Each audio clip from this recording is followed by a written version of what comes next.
Welcome into 2025. You're tuned into the Mast Podcast. I'm your host, Dalton Pence. I serve as a territory sales manager for the state of Kentucky, Indianapolis, Southeast Ohio. Joining me today, you can't see him on the screen just yet. We had to switch podcast platforms because there are more people on this show than there have been on each of the shows prior, but we have four inspirational and powerful women from the pool industry joining us for our Women in Water episode. It's the episode that we have been teasing for the past couple of weeks. I'm really fortunate to be joined by some of the pioneers in their respective avenues. I'm going to do the toughest thing that I've done on this show and try to give you a glimpse into the bios of these four women and try to do it in a way that really acknowledges the accomplishments that they've been able to put forth. Beginning, we have Alicia Stevens from BioLab, Director of Training and Education. In her 24 years, she began her career with the customer care group before moving on to the technical side of things. In '06, she transitioned to the role of education manager for BioLab and has focused efforts on the education and training of both internal and external employees. You may have read one of the many articles Alicia has published or attended one of her talks at an industry event. She won Trainer of the Year for BioLab in 2024 and Pool Nation's Hall of Fame. So congratulations, Alicia. And thanks for joining on to this show. Appreciate it. Thanks. I'm really happy to be here. Looking forward to it. And also joining us from BioLab is Jamie Novak, Director of Pro Brands Marketing, which is the division of Kick Consumer Products at BioLab. With over 19 years of experience in the pool industry, Jamie has held multiple positions in sales marketing for major manufacturers, including Zodiac and Aquastar Pool Products. Prior to the pool industry, she worked for Newell Rubbermaid in the Washington, D.C. area. She holds an MBA with concentrations in marketing and leading organizations from Johns Hopkins Carey Business School. A storyteller by nature, Jamie is passionate about branding and the customer experience. So, Jamie, welcome in. Hi, thanks for having me. Really excited to be here. Glad to have two people from my sister's company, of BioLab. Also Your joining sister's us. amazing. That she is. It depends on who you ask. That's neither here nor there. But also joining us is Megan Kendrick. Kendrick Content was founded in 2017 by Megan after working for Big Fish Publications for 10 years. She purchased the company's magazine titles Spa Retailer, Pool Pro, Spa Search, and Pool Search. In 2023, Kendrick Content purchased Trade Certified from Big Fish as well. Megan joined the industry straight out of finishing her master's in journalism at Northwestern University. Like many who find themselves in these industries, Megan has become passionate about the benefits that pools and spas bring to people's lives, body, mind, and soul. As Kendrick Content grows, so does the company's vision, expanding into providing consumers independent information about these life-changing products. Megan, welcome in. Thanks for having me. And last but surely not least, you probably recognize her from the very first episode of the Mass Podcast, Susan McPhie. Susan, I can't believe it has already been a couple episodes. It feels like just a couple months ago. Well, technically, I guess it was just a couple months ago when you were on discussing spa water care. Susan is the director of global sales and marketing with Silk Water Solutions. Susan brings over 20 years of expertise in global sales, marketing, brand development, operations, and manufacturing. As director of global sales and marketing for her family company, Silk Water Solutions, she oversees business performance, develops innovative strategies, and ensures alignment with the brand's voice to drive growth. She leads marketing efforts, designs training programs, and oversees financial efficiency for both U.S. and Canadian entities. She's passionate about wellness through water and eco-conscious products. Susan champions sustainable solutions that align with her personal and professional values. Susan, thank you for joining us. Well, thanks for having me on again, Dalton. And that's it, guys. We're gonna go ahead and end it here. No, I'm of course I'm joking. It has been like I said, it's a challenge to be able to perfectly summarize and truly discuss how instrumental each of these four women have been in pushing the envelope for women in such a male-dominated industry. But I have to ask, I believe that a couple of you met each other recently in Canada. Is that correct? Yeah, we actually met at an event in the States, but I think we really got to know each other at this awesome event in Canada, hosted by the Pool and Hot Tub Council of Canada in Toronto in December. And so Susan and I had met, previously just hi, bye in passing. And I was like, I think she's got something. She is somebody that I need to talk to and get to know. And this was before I knew she loved karaoke. So we were able to connect in Toronto and kind of share our journeys a little bit through that event. And it's been great to connect with you so far, Susan.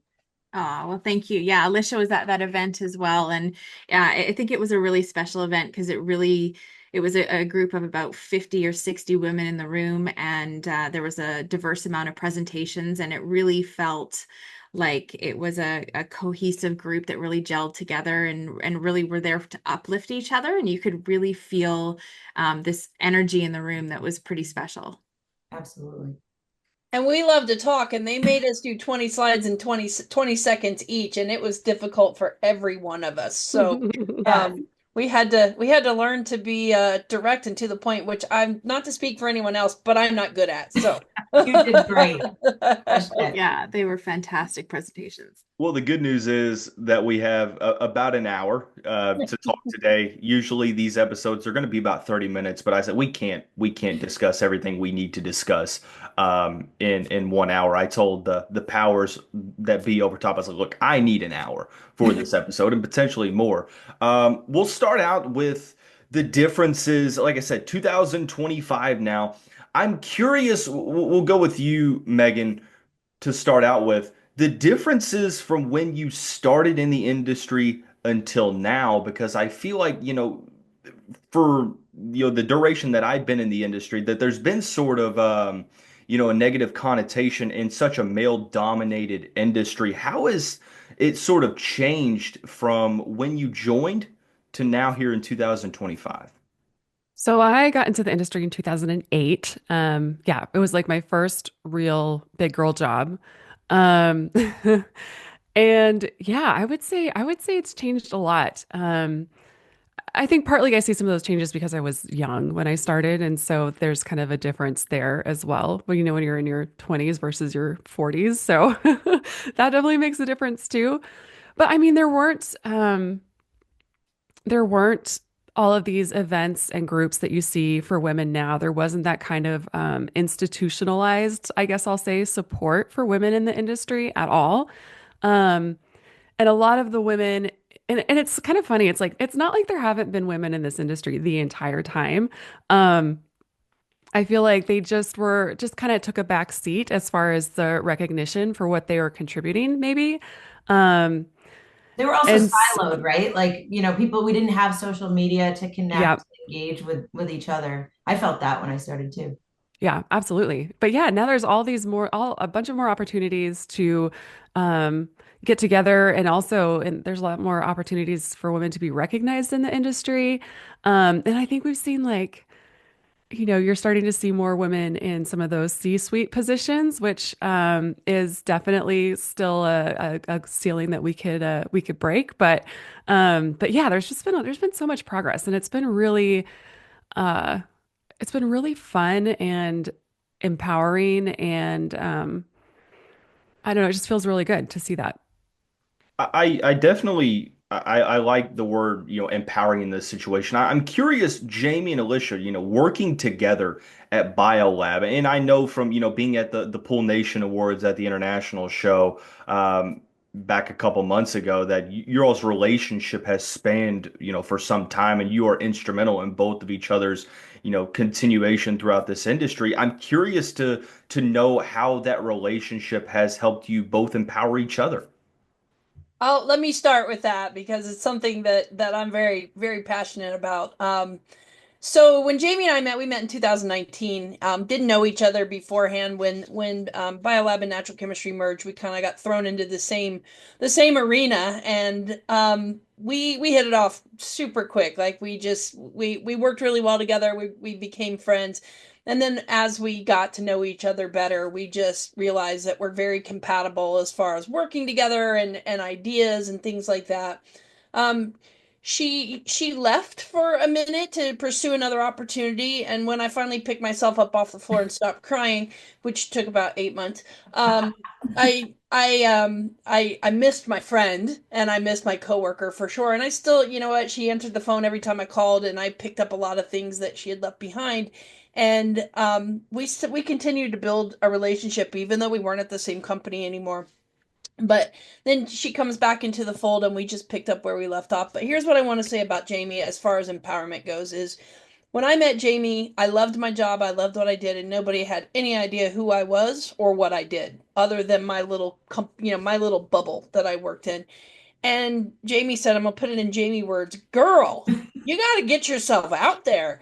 And she used her reach and her influence and her connections, and she's like, no, this isn't how we're doing this. And she created opportunity for me, and she helped me get into places where people could see me, and I end up places like this doing this podcast with wonderful people, and I was recognized as trainer of the year. I wouldn't have gotten there without Jamie. I was inducted in the Hall of Fame. Wouldn't have gotten there without Jamie. So to truly have someone in my corner like her, that her biggest her biggest focus was how do we help you be successful, and how can I help boost you up? It has been life-changing to me. It's been career-changing to me for sure. And along the way, we have really become the very best of friends, and I wouldn't want to do it without her. So that's where we are. That's so kind of you, and it means so much to hear that. And it's funny, I was thinking about this earlier, as I kind of got in the zone of we're going to be on a podcast, and you are so gracious in giving me accolades for helping you, but I don't think you realize how much you helped me,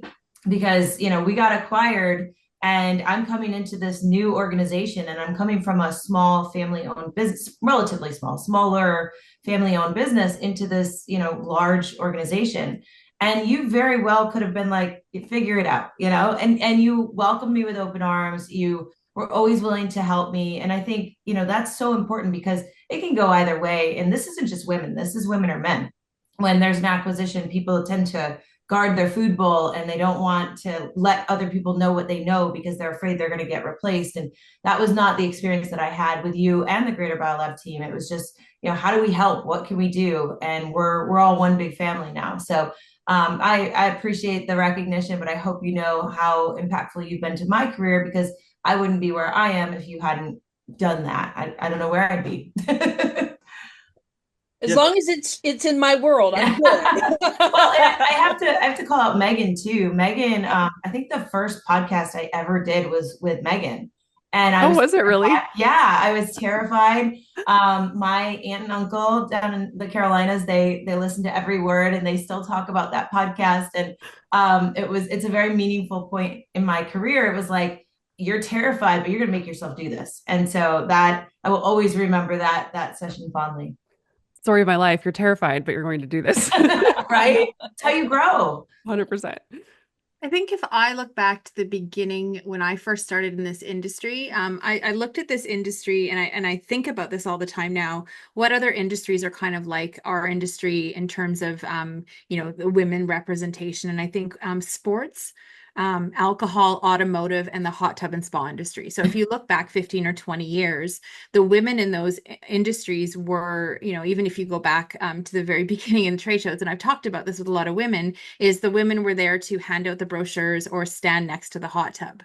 And that was, 20 years ago, it was sort of, they were the model, they were the, pretty thing that was attached to, something that was revenue generating, but they were never the revenue generators. And what I've really seen in the past 15 years is this big evolution to women who are now decision makers, women who are now have roles that are responsible for profit and loss, and that are really taking on this, more senior leadership role. So that's kind of the big evolution that I've seen. And I think you're seeing it across automotive, alcohol, and sports as well. I think we still have a long way to go. But I think that that's really the biggest change that I've seen in the industry is just women, not only this, and it's been the past couple of years of women coming together to really support each other beyond the boundaries of what company that you're working for.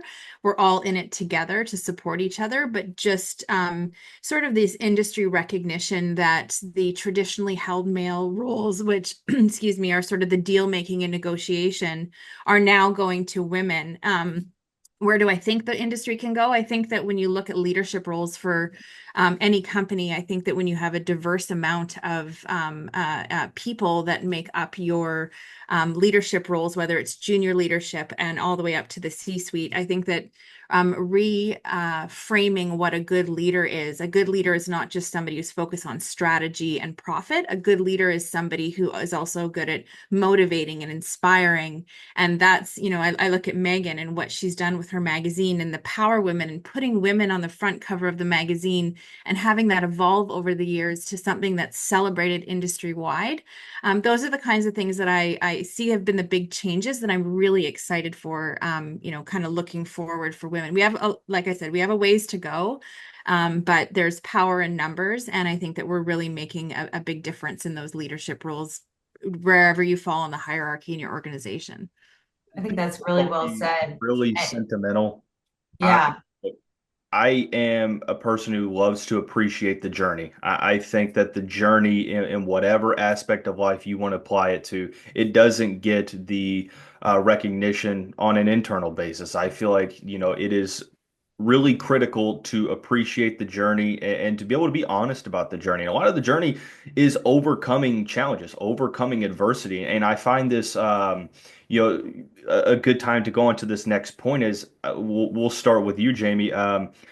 You look at some of the main challenges that you've dealt with as a woman in this industry. What can you kind of point to? But what also, two part to this question is, how would you say you best overcame that challenge? Oh, that's a good question. Real quick, before we go on to that, I do want to add one thing to Sure. kind of the last topic is one of the changes I'm seeing is the evolution of new women coming in that are a younger generation. So, I just have to call out in our sales team, we have some young energy of new employees that we brought on, including your sister, Lexi. She is an absolute rock star, Alicia Hall. We've got a couple of new sales reps that are just out there making a name for themselves. And I'm so proud to watch them walk into a room with the confidence that they should have with the knowledge that they have behind them. So I just want to make sure I pointed that out of it is kind of crazy. And I feel like the women on this call can relate. We are almost like kind of shifting into being on the older side now. I used to be the younger one that would bop Hey, in. watch it. But we're kind of trying to help.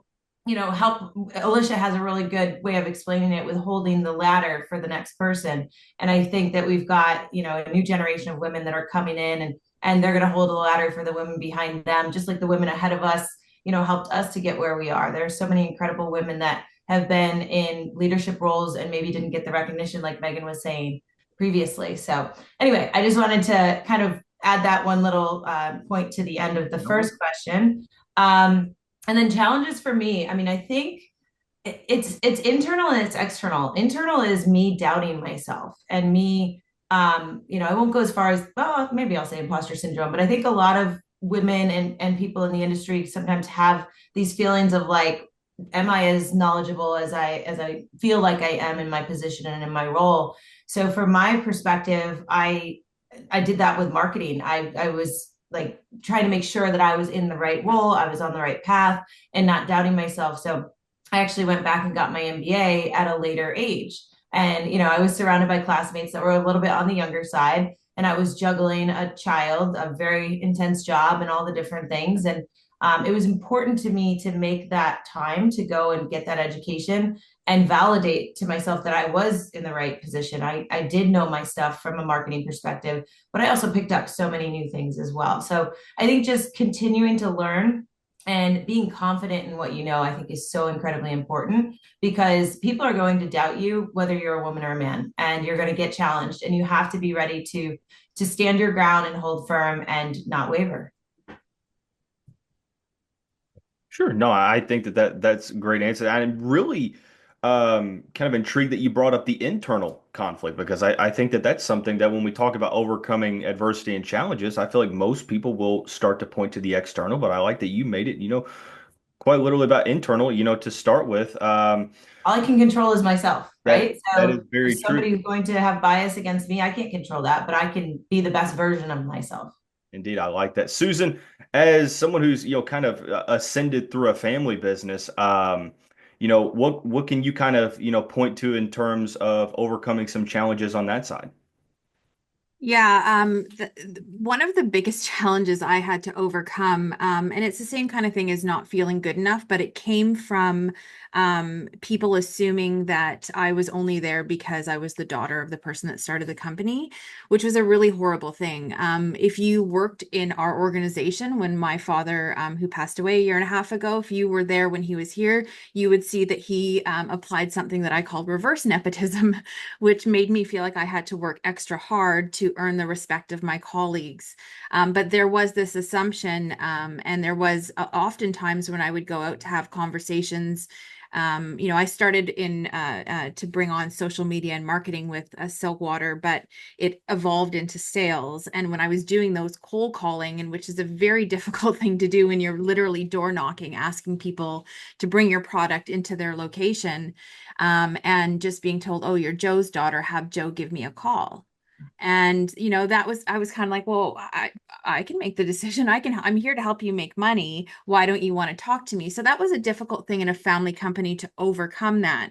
But that's not unlike what a woman has to overcome, if it was any man, as well. Those different perception of what a woman can accomplish versus what a man can accomplish. That was the thing that I found the most challenging, and what that translated to. So that was the external part, but internally that translated to a lot of self-doubt, not a lot of confidence, a lot of self-esteem in my role, because I'm like, what do I need to do to overcome that obstacle?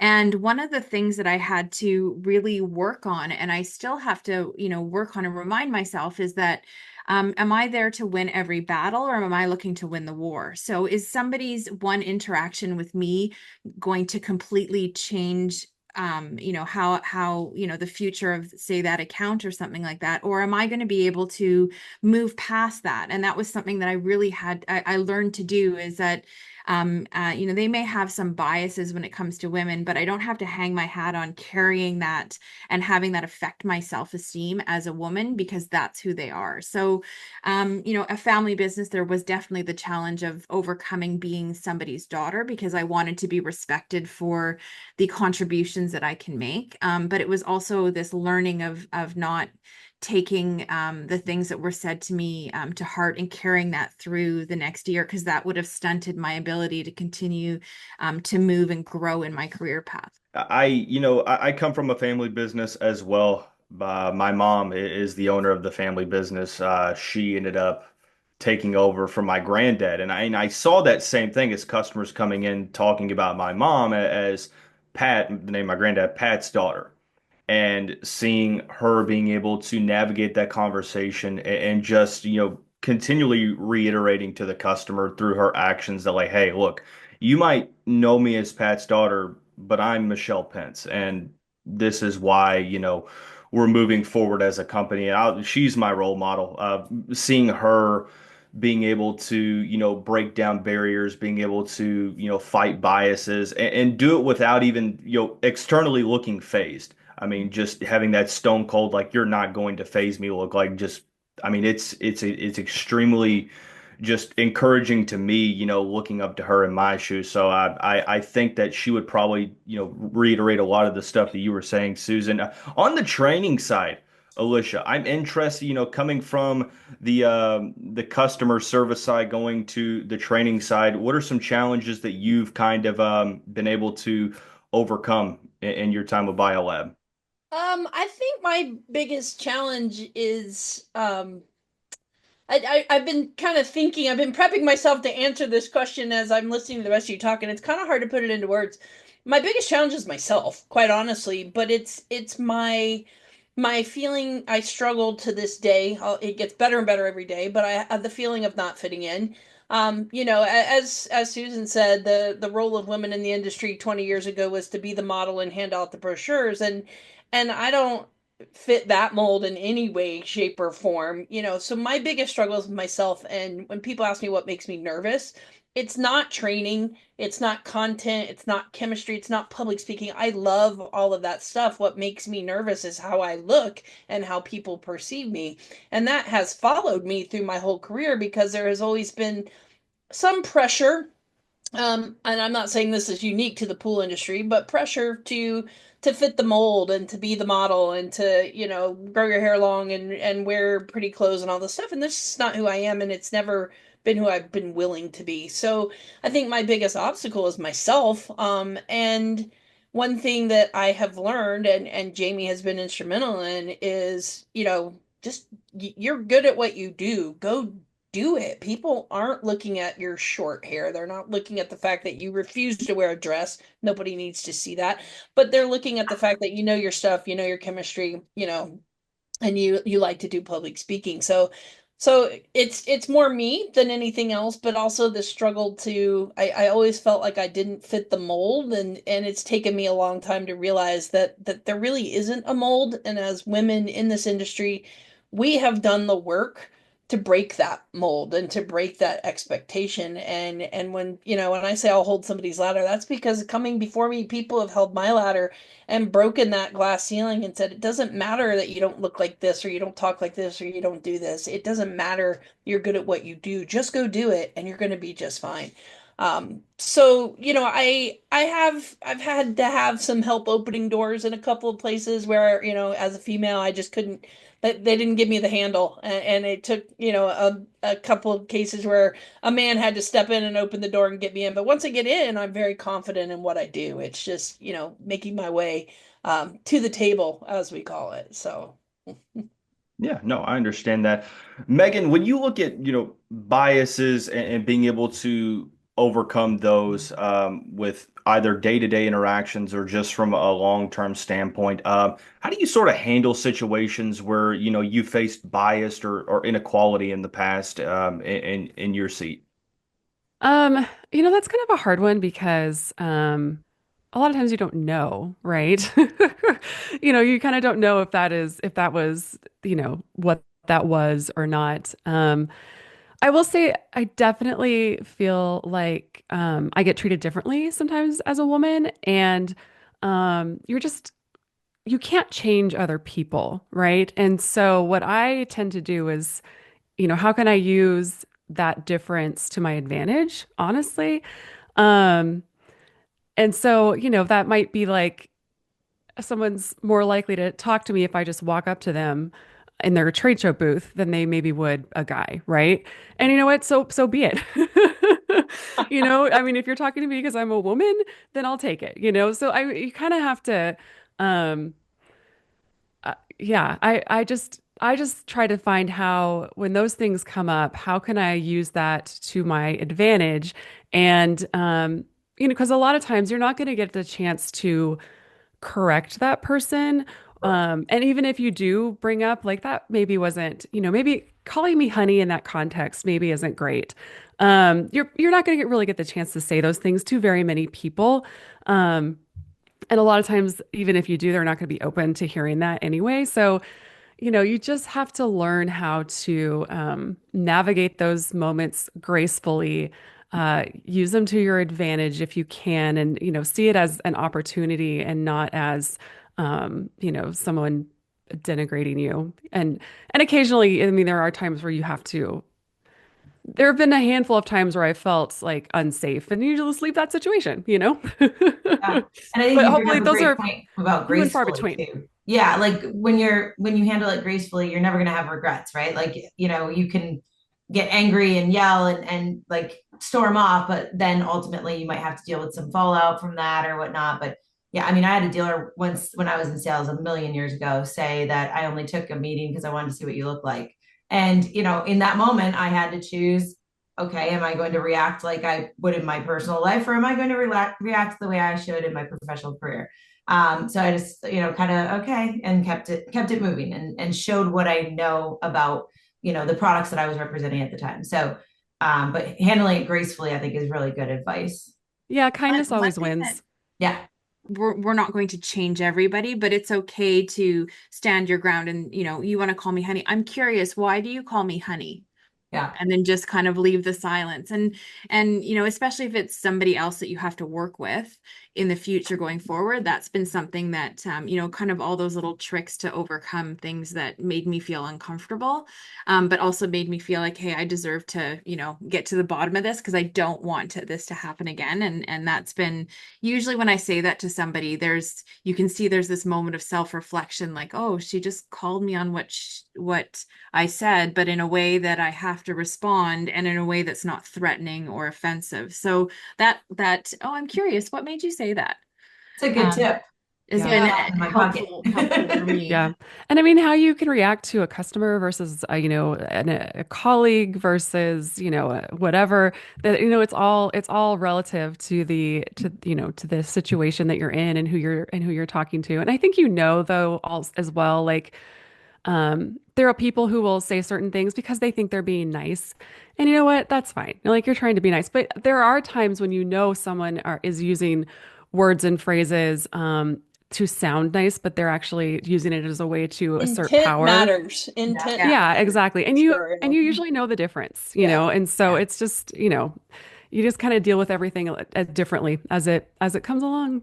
And it happens with youth too. Like, hey, kid, I think obviously I don't get that anymore, Yes. but Right. I would be happy if somebody called me kid. Thank you. I want to add one thing. I'm sorry, Dalton. So Megan, you made a good point when you said bias can be occurring and you don't even know it. And I think that as women in this industry, what we've gotten a lot better about across the board, not just because we work together or, competitors, not competitors, coworkers, whatever it is, women have gotten better about fighting bias for other women. So it's happening. That person may not see it, but some other woman in this industry will see it. And I think as a group, and I would challenge everyone that's listening to this, if you're not doing this, that fight for other women, even when they don't know you're fighting for them, because it can make a huge difference. Yeah, and that kind of goes into the question I was going to ask, is that if if you pick up on the bias or this sort of talk while it's happening, like Susan said, correcting, is the best way to go about that is to call out on actions? Because I know, it feels like just human beings in general, confrontation's not everyone's style sometimes. How important is it to go ahead and make that confrontation right away, to sort of take care of the issue at hand pretty much immediately? I think that depends on each situation. I don't think there's a tried and true, it's always this way. As someone who absolutely hates confrontation, I am like, I carry a shovel around so I can dig a hole in the sand and stick my head in it at any given time because I despise confrontation. And there are times when you know that it's not the answer at that moment to address it, or it's not the answer to rock the boat or whatever. But then there are other times when it's like and it doesn't have to be mean confrontation. It doesn't have to be anger or anything like that. It can be, I'm curious why you said that. It can be, like, do you really feel that way? Or, there's a lot of different versions of confrontation, but I don't think there's any one answer to it. I think we intuitively, you figure it out as you go. And I would add to that, there's something I talk about in my communications and branding seminars often, and you guys are probably sick of hearing this at this point, but I'll share it anyway. Alicia and I kind of came up with this method to keep ourselves accountable when we are, we'll call it triggered for lack of a better word. And we call it the STAR method. The STAR method is something that Alicia and I kind of came up with when I got an email that was pretty upsetting, and I had an initial reaction, and I was typing away and responding, in that moment. And I realized I kind of stopped myself and was like, nothing good is going to come of sending this email. So I kind of went through the steps in my head of what I needed to do. And I was telling Alicia the story the next day. And I said, I needed to stop. I go, we need to create an acronym around this. And so we did. It's stop, take a breath, analyze the facts, and respond with grace. So that's the STAR method. So I have used it more times than I can count. It has kept me out of trouble more times than I can count. We've kind of made it a little bit of a joke between us on Teams meeting that if I see Alicia's face start to turn, I'll just send her a star emoji. We talked about getting tattoos right here to star ourselves. So it's just a really good method to kind of remind yourself, like, nothing good can come out of responding emotionally in the moment. And if I can stop myself to take that breath and take that time, and also maybe even to gather the data that you need to respond eloquently, you're never going to go wrong doing that. So yeah, if anyone wants to join me to get a star tattoo, maybe we'll do it at the upcoming Atlantic City show. I don't know. I'm in. Let's do it. Yeah, I'll do it. Yeah, all I right. love it. Right there. Yeah. So I will say this, when Jamie first when we first started talking about this and the email that she wanted to send, she was very angry. And as the good, loyal, supportive friend that I am, I simply said, send it. Yeah, Send of course it. you would. And then we had to, like, that's why we decided we both needed the star method. And now my saying is, because I tend to well, as Jamie says, my face starts to turn. I get as many text messages with a star as I get with a fix your face, because I She wear all doesn't my realize she's doing it, like she's Oh. concentrating and typing, Yeah. but she looks angry. So I'll be like, hey, fix your face. Fix your face. Anyway, my thing is, she'll be like, "You want to talk about it?" I'm like, "I've starved myself into silence. I'm gonna need a minute, because I know whatever I'm gonna say, even it's not just typing. Whatever I'm gonna say is not productive. It's not nice, and I do try to choose kindness. So I'm like, nope, I've starved myself into silence. I'll let you know when I'm ready. Yep. And we use that in personal lives too. So yeah, for sure. Yep.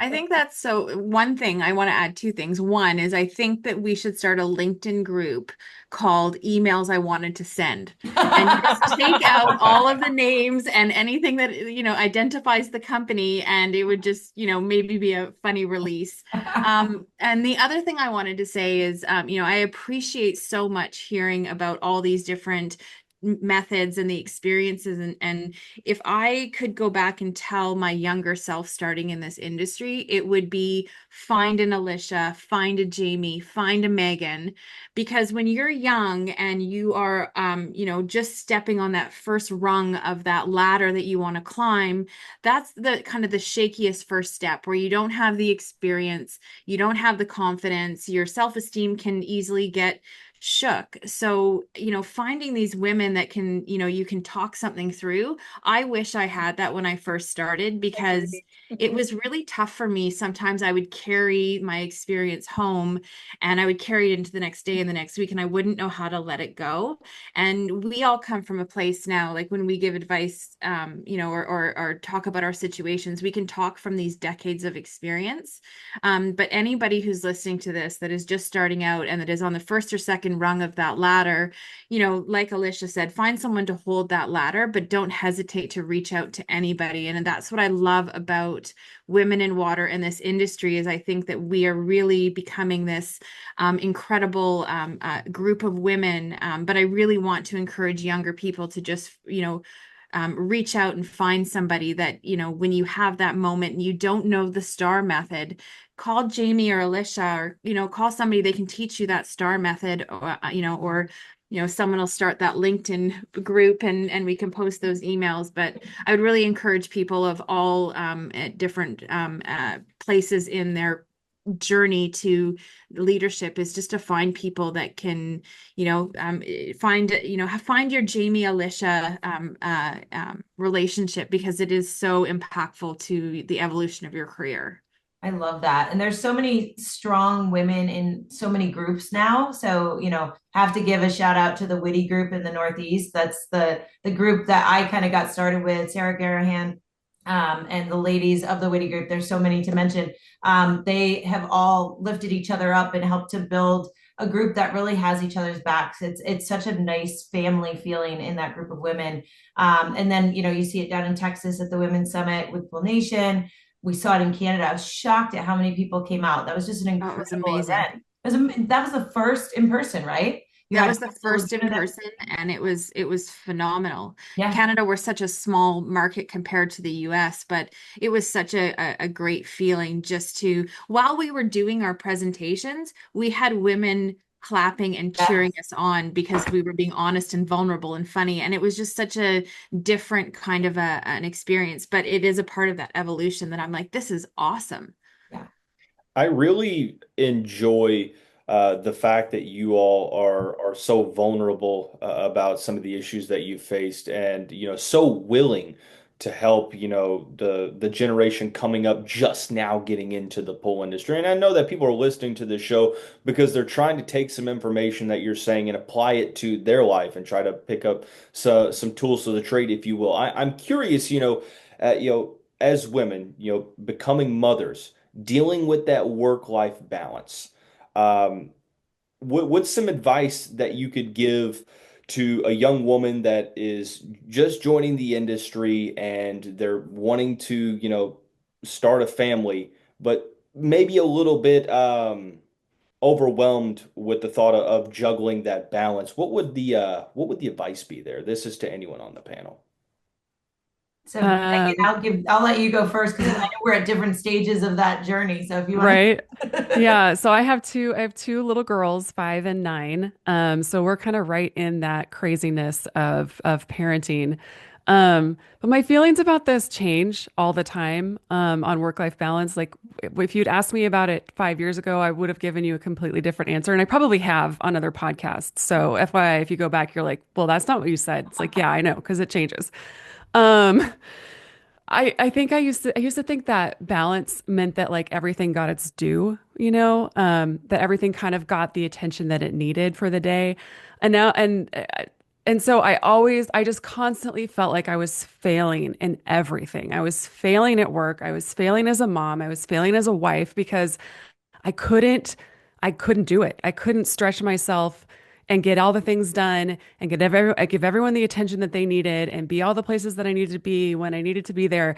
It just wasn't possible. And so but I translated that to failure, right? And so I think now what I've learned is like work-life balance means being okay, letting go of things and being okay that things don't get done, and then not seeing that as a failure. And seeing it as, this is life, and it's okay. And some days I'm going to have to be really focused on my job, and some days I'm going to call from a school and I got to go pick my kid up, and that's my day for the rest of the day, And so it's really and it's hard because honestly, this is something I struggle with every single day, is not feeling like my day was a failure because I didn't do X, Y, Z, or, I took my kid to the, I took my kid to their party without any food. I said, "Here we are. I did not bring anything. I'm sorry." You know what I mean? Like that stuff is, I think it's part of my personality too. That kind of stuff is hard. Like, because I want you to think that I have it all together and I can do all of the things. Like that's what I am trying to present to the world, right? And so it's when I can't do that and somebody sees that I didn't do that, that's real tough.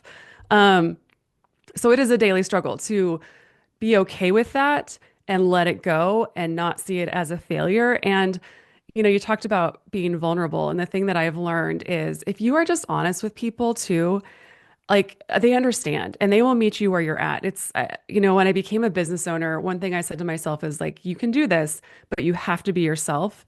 And that's one of the things that I have learned as I've gone through this journey of owning this business is when I am honest and when I'm vulnerable and when I say, this is what has happened, then not try to like sugarcoat it or cover it up or be like, whatever.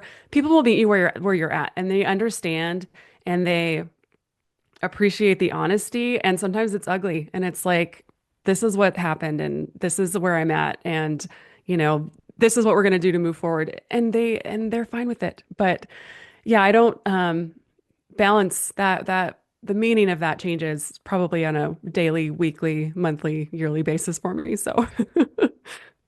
You figure it out, let me know, right? There's no figuring it out. Like Yeah. it's every day you figure it out. Yeah, when I first started my role, it was a traveling sales role, and I had just had my son. So I interviewed for my traveling sales role with Natural Chemistry in August of 2008, and Christopher was born in July of 2008. So he was 2 weeks old, and I went to my job interview wearing stretchy maternity pants. It was my first trip out of the house. So I was fortunate to have a husband at the time that was incredibly supportive of my dreams and my goals. And we had kind of a little bit of a role reversal where I traveled more than he did. And we just made it work. And even though we are no longer married, we are happily divorced. We're still really close friends. I'm friends with his new wife, and he has been an ally and an advocate for me in my career. the whole time. So our son is now 16. He's becoming very self-sufficient, but there is always going to be that mom guilt of, when I'm gone and I miss something, or when I'm home and I can't focus on him, things like that. And I had somebody when I first started say, now you're a mother and you're a working mother. So you're going to feel guilty when you're at work and you're going to feel guilty when you're at home. And I think to Megan's point, it's just finding that balance of making sure that you're present wherever you are. That's something that I'm really, really trying to be better about. This conversation being an example of it, like, you're so glued to your phone and connected all day long. It's been really nice to just sit here and chat with you guys and not have the dings of emails and all those things going off. So, giving yourself the time and the space to like have that quality time and be present, whichever side that you're on, whether you're at work or at home, is super important. I think for me, I have a bit of a different experience because I never had kids of my own. And I have stepkids now, and I got married much later in life in my well, I won't tell you how old I am, but it's, I'm not in the sunrise of my career. But the biggest challenge for me with someone who wasn't a mother, who didn't have kids, was stereotypically women were expected to have kids, and you get looked at as being more nurturing if you are somebody with kids. So if you don't have kids and you're not married, I got oh, well, you must be a ball buster, or you're very aggressive, or I'm woman, hear me roar, because you don't have any kind of maternal or nurturing. And it couldn't be further from the truth, because I still have all that. I've always been an auntie. I've always been, now I have stepkids and I love them. So I get that it's different. But for most of my career and as I was growing, it was very different for me. And I just want to say that it's okay if you don't have kids. It's okay if you don't fall into that traditional, mothering role, but still, find the time for yourself and for the other people. Because even if you don't have kids, you're still an auntie, and you still want to show up at that ballet recital because it matters to you. So, it was a bit different for me because I was looked at differently for not, being a mom and having kids and not being married. The work-life balance is I didn't want to fall into that stereotype of being too aggressive, too career-driven, which meant I had to work just as, my 70 or 80-hour week, just because I had to fall into this different category that I was being put in. Yeah. It's hard to, everybody struggles with this, right? Like no matter what your familial situation is, right? Is that we all are balancing all of these different commitments in our life. And so it's, I think moms get a special, I don't know, moms get special recognition maybe in this area, but everybody deals with it and struggles with it and is trying to figure it out. But yeah, I think women maybe get asked about it more. Yeah, but I think whatever your decision is, you still need to strive for work-life balance, because Absolutely. you shouldn't work to live. You shouldn't live to work. You should work to live, right? You should have these things, these hobbies, these things that make you happy. Whether you are a karaoke aficionado and you like to do that on your evenings and weekends, or be with your friends, or whatever it is, work-life balance is for everybody. Yeah, no, I agree. I don't have kids, or stepkids, or I have a pile of nephews and one niece. Poor little girl. She's all by herself on an island. But I think you're right. Balance is a struggle, more so for mothers. I certainly agree with that. But I have to hold myself accountable to, to balancing the time that my family all lives far away from me. So I make it a priority to go see them. I make it a priority to spend time with them. My mom is here visiting right now. She's in the other room, and as soon as we're done, my day will stop, and I'm gonna go. We're gonna go hang out and do some things. So I think balance, family balance, just even if you're not close to your family, just time for yourself and self-care and things like that is just as important. But I agree, moms probably have another layer of complexity to that, but balance is important no matter how you slice it. We're all trying to figure this thing called life out. I mean, it never stops throwing its challenges at us. No matter how much we feel like we have things figured out, we are constantly reminded that we don't. And That's the fun part. yeah, it is what it is. I'm curious. This next segment is one that I'm really interested in. You look at giving advice to those women who aspire to take on leadership roles, but also if you now this is one piece of advice per person. What piece of advice would you give your younger self? And I want it to be as thoughtful as possible, so we'll go with just one sentence. What would be one sentence, a piece of advice that you would give your younger self and or someone else looking to ascend in this industry? We'll start with whoever wants to. I know I put you all on the spot, so I'll go first. I I've won't got single mine. anyone out. Okay, I've there got you mine. go. I will go first. My piece of advice would be don't change who you are to become something you don't want to be. And that's the best piece of advice I could give. I like Do you that. want us to elaborate or do you want us to just say our sentences? You can offer any type of elaboration, but a piece of advice has to just be one sentence. So you can definitely, I mean, we can have a discussion on the piece of advice itself, but yeah. I mean, I say that simply because I watch people, myself included, try to become something that they aren't in order to, they feel like they have to do that to get where they're going. If I have to be something I'm not, I don't want to go there anymore. And I think it took me a long time to figure that out. But I said it as don't change who you are to become something you don't want to be, but also don't change who you are to become something someone else just thinks you should be. I mean, you gotta be you, and you figure out where that leads you, and it should lead you to a place you shouldn't be asked to change. And if someone's asking you to change or be something you're not in the right spot.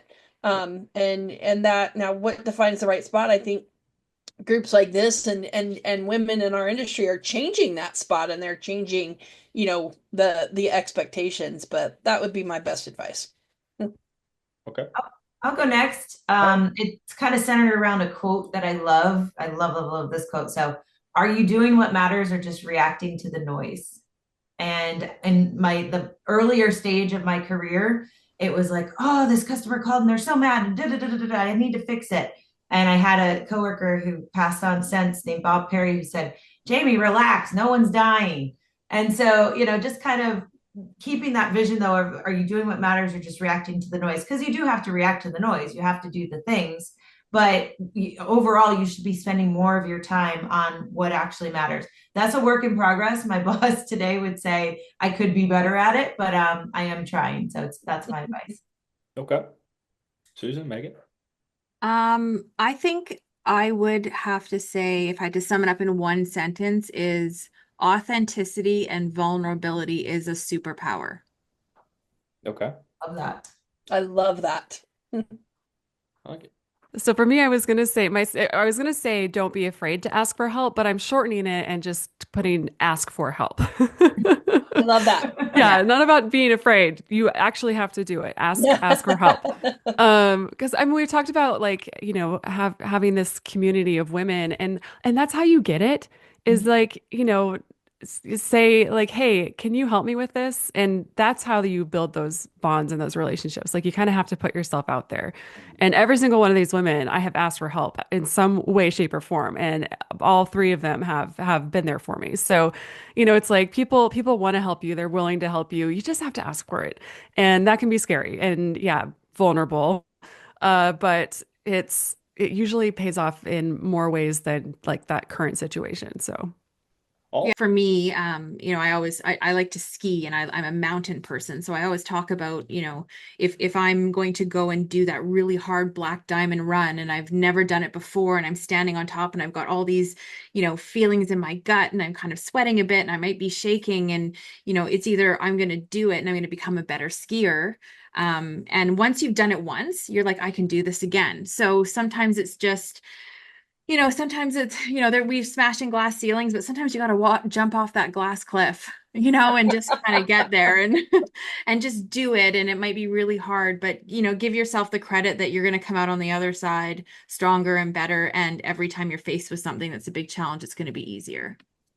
There's something called the umbrella bar at the top of Whistler. So I'm hoping that we do a women's summit in Whistler one time and we can all go and have drinks at the umbrella bar. Speaking of Women's Summit, I think that my favorite part of this episode that I planned out is I can say without a doubt that all four of the women on this panel have done their own respective parts to change the culture. And whether that is the Women's Summit, all the panels publications. I mean, there's so many different ways to empower other women, to spotlight individuals. I mean, you name it. And that's what I think is great, is that there's no one correct way to do it. There's so many different ways. And Jamie, you mentioned social media being sort of a catalyst and a vehicle for this, and I agree. And one portion of this show that I like to do with every episode, no matter who is on, is I want to talk about the future. We're in 2025 now. Unfortunately, 2030 isn't all that far away when you break it down. And I'm curious as to the next 5, 10 years in this industry. What can we do as an industry to be able to foster a more inclusive and supportive environment for women? Where do we see the industry heading over the next couple of years? And what roles do you think women will play in shaping the future of it? Open for anyone. I think that this is just a here's the issue, and let's talk about it. I think women will play all the roles.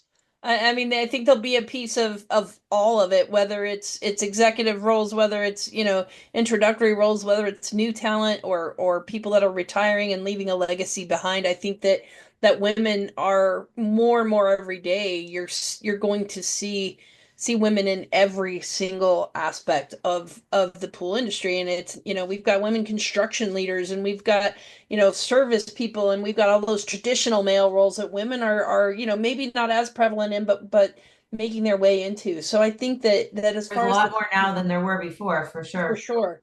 For sure, because it's become a safe place for women to be and for women to work. So I think as far as roles go, you're going to see women everywhere. There's nothing that's off limits. And I think the way we continue to get there is doing exactly what we're doing. We started this train 3, 4, 5 years ago as women's groups started to pop up and social media caught fire, and we started to really band together to support each other. And I think everything's in motion now, and it's just a matter of following it through and continuing to do what we're doing and continuing to support each other and lift each other up. So the future to me is bright. 20 years ago, I would have said, I don't know, this industry is tough, and I'm not sure I want to make my career here. 20 years later, I can't imagine my career being anywhere else, quite honestly. And I look forward to, I've got at least 20 more years of work, probably. I look forward to seeing what the industry looks like as I move through that. And I'd add to that, I think it's really important. And I know for myself, especially, I've had a lot of male advocates and allies in the industry. I think it's critically important that we recognize these men that kind of help build us up and bring us along for the ride and help us. I think that we're seeing more and more of that, because maybe in the past people didn't realize how they could help. We have a women's group at our company, and men were like, do we attend? Do we not? Do you want support? What do you want me to do? What is my role? And there's actually studies that show that these groups that have male involvement are actually more successful, and the organizations that do that are more successful. So just shout out to all the men along the way that have helped all of us and continue to help all of us. And we just hope that, we can continue and that continues to grow. Can I ask, interrupt real quick? That's a good point, because I feel like, I've even asked myself this question, and I would imagine that men that are listening to this are asking the same thing.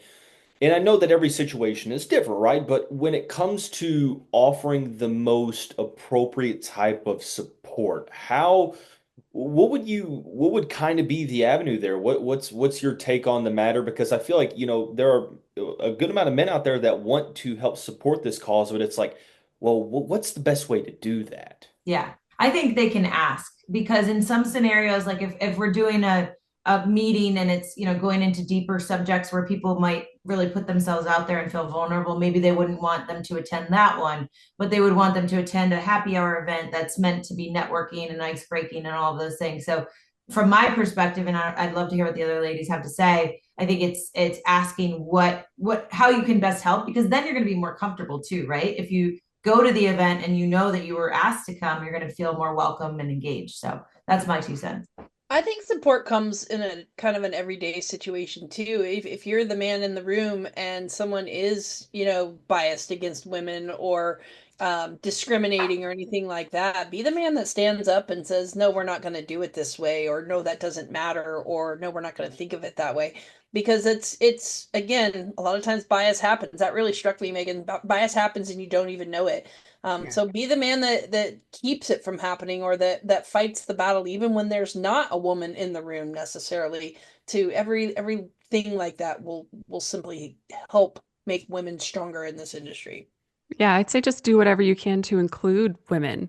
And that's even just like in conversation, you know? So I think sometimes you get in these at these industry events and it'll be a group of two or three, four people talking, and the men will kind of dominate the conversation and the woman just ends up standing there, you know? And so if you see that happening, say, "Hey, what do you think?" Or what would you do about, just try to include in even little ways like that can make such a huge difference because, giving that person an opportunity to speak up and put in their 2 cents, that can change how those other people standing there view them, going forward in their career. So I think just include the women in your work settings as much as you can.